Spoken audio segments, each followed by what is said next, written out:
ఈ హంసలదేవి అనే గుడి అవనిగడ్డకు దగ్గరలో ఉన్నటువంటి హంసలదేవి శ్రీ వేణుగోపాల స్వామి స్వయంభుగా ప్రతిష్ఠించిన ఆలయం కాదు, స్వయముగా వెలిసినటువంటి స్వామి సంతాన వేణుగోపాల స్వామిగా పేరు ప్రఖ్యాతులు గాంచినారు.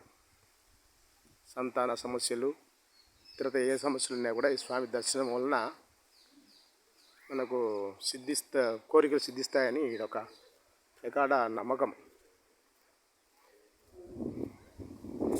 ఇక్కడ ఆలయ చరిత్ర గురించి శిలాశాసనం అంటే కాదు, ఒక బ్యానర్లో మనం రాసి పెట్టారు.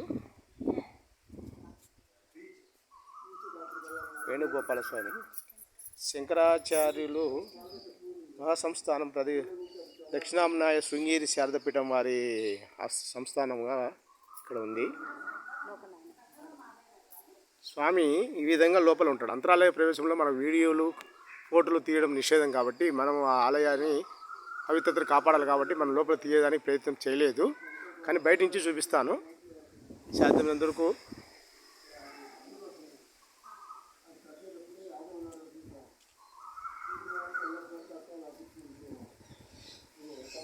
అంతరాలయము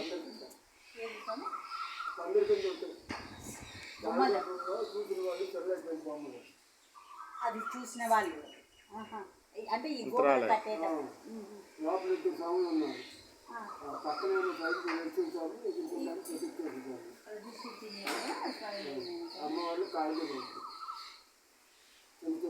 ఇక్కడ ఈ ఆలయ పూజారి వారు ఈ ఆలయ గురించి చెప్తున్నారు.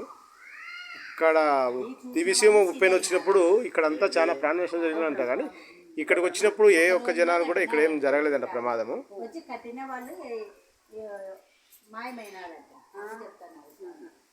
ఇట్లా స్వామి చెప్పండి స్వామి ఒక్కసారి. ప్రతిష్ఠించినప్పుడు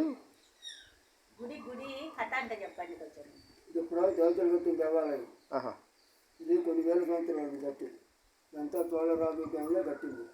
ఇదంతా కొండరాజు తీసుకొచ్చి నైట్లో కట్టిన దేవాలయం. ఎదురుకుండా గాలిగోపురం ఉంది. అది కడుతుండగా యాదవరావు చూశారు. కూతురుబాబు చెల్లారి గారు కట్టేవాళ్ళు కృష్ణ అనిపించారు.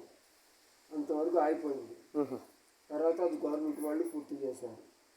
లోపల స్వామి ఉన్నారు. ఆయన స్వయంగా రక్షించాలని ఒక ఆయన ప్రతిష్ఠించాలి. అమ్మవారు కాళ్ళది గురించి అటు ఇటు. ఇప్పుడు అమ్మవారి గుళ్ళకి సొరంగ మార్గం ఉంది. అప్పుడు రోడ్లు మార్గాల్లో నల్మట్ రోడ్లు అంతా బాడీ పడితే చాలా అవసరం పట్టి వెళ్ళేవాళ్ళు.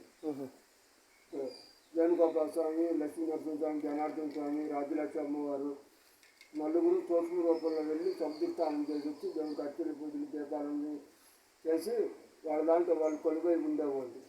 భక్తులు చూసారు దీపాల పూజలు చేసింది. ఎవరో మానవులు వచ్చేసిన మాత్రం చేస్తా కొంతకాలం జరిగిపోయింది. పెద్దమ్మ శాసనాలు ఉన్నాయి. శాసనాలు బట్టి తెలుసుకుంటే ఎప్పుడు కట్టామని చెప్పి తెలుస్తుంది. లోపల శాసనం ఆ దొమ్మల మాట స్పష్టంగా కనపడట్లేదు కానీ ఉంది ఇక్కడ, కనపడట్లేదు. వచ్చాను కదా శాపం తీద్దాం.